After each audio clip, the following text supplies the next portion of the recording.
ये बात ध्यान रखें। तो 5 टिप्स जो मेरी तरफ से होंगे आप फॉलो कर लो, ठीक है। पहला टिप्स होगा कि ये कि आप अपने रिसोर्सेस को लिमिट रखें।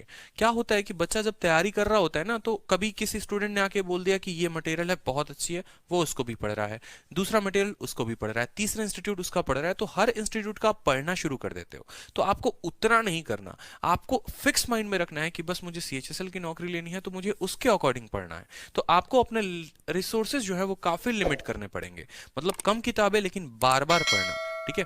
ब्रूसली ने भी एक बात कही थी कि मुझे उस पर्सन से डर नहीं लगता है जिसको 10,000 अलग अलग तरीके आते हैं फाइटिंग करने के, मुझे सिर्फ उस पर्सन से डर लगता है जिसने एक ही तरीके को 10,000 बार प्रैक्टिस कर रखा हो।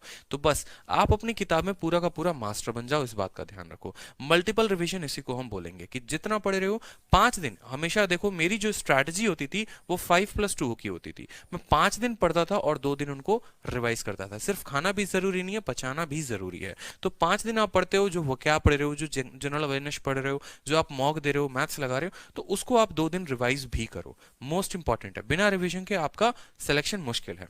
बात करते हैं डेली आपको एक मॉक देना है। अगर आप डेली नहीं दे सकते तो आप वीकली जरूर एक मॉक दे, और इंपॉर्टेंट है उसकी एनालिसिस। मॉक में क्या गलतियां हुई आपसे, क्या क्वेश्चंस थे जो आपको नहीं आते थे, किन टॉपिक्स पे आपको फोकस करना है, मैथ्स का कौन सा गलत हुआ, इंग्लिश का कौन सा गलत हुआ, कौन से चैप्टर से गलती हुई, एक एक बात आपको ध्यान रखना है। और एक डायरी ऑफ मिस्टेक्स आपको बनानी है। डायरी ऑफ मिस्टेक्स क्या है, एक डायरी बना ली, मॉक में जो गलती होती है, कहीं पर गलती होती है, उस डायरी में लिखो।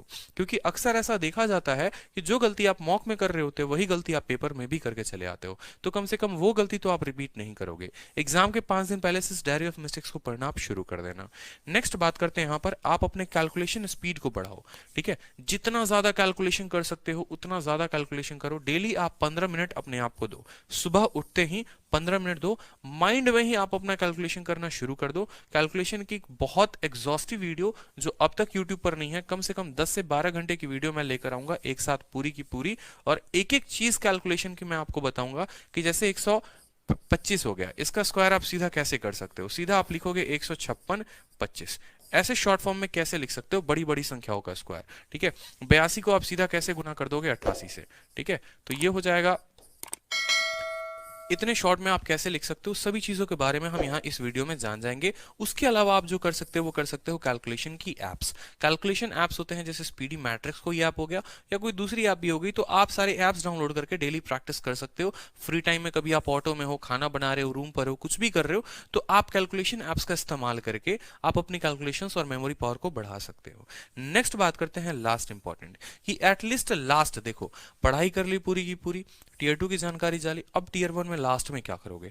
तो लास्ट में आपको करना है कि जब आप पूरा सिलेबस कंप्लीट कर लेते हो तो लास्ट के 3 साल के पेपर्स आपको बनाने हैं। जैसे अगर आप 2020 में हैं तो 18, 19 और 20 के सारे पेपर्स, किस किस के पेपर, तो देखो यहाँ पर सीपीएम